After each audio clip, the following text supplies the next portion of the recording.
খেয়ে একই রকম চিকেন খেতে খেতে আর ভালো লাগছিল না।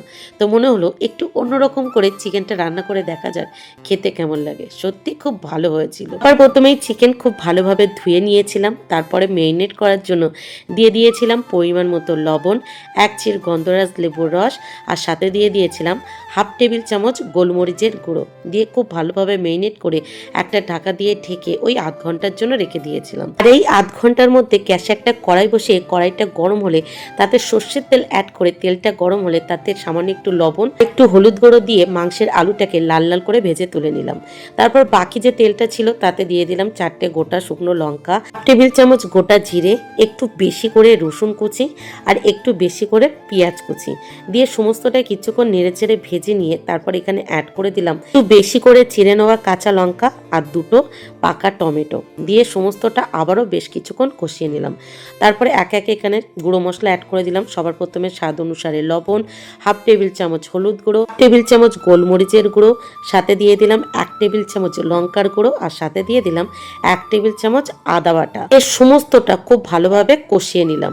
কষিয়ে নিয়ে গ্যাসটাকে অফ করে মশলাটাকে একটু ঠান্ডা করে একটা মিক্সার জারে তুলে নিলাম। তারপর কড়াইতে যে মশলাটা লেগেছিল তাতে একটু জল দিয়ে কড়াইটাকে খুব ভালোভাবে ধুয়ে মিক্সারে সেই জলটা দিয়ে এই সমস্ত মশলাটার একটা মিহি পেস্ট করে নিলাম। এরপর গ্যাসে আবারও একটা কড়াই বসিয়ে দিলাম। কড়াইটা গরম হলে তাতে সর্ষের তেল অ্যাড করে তেলটাও খুব ভালোভাবে গরম হলে একটু নেড়ে চেড়ে নিয়ে মেরিনেট করা চিকেনগুলো তেলে দিয়ে দেবো। এদিকে দেখেছো চিকেনটা মেরিনেট করার পর কতটা ময়লা বার হয়েছে, ওটা কিন্তু অবশ্যই ফেলে দেবো। এদিকে তেলে দেওয়া চিকেনটাকে হাতে একটু সময় নিয়ে গ্যাসের ফ্লেম হাইতে রেখে ভালোভাবে কষিয়ে নেব।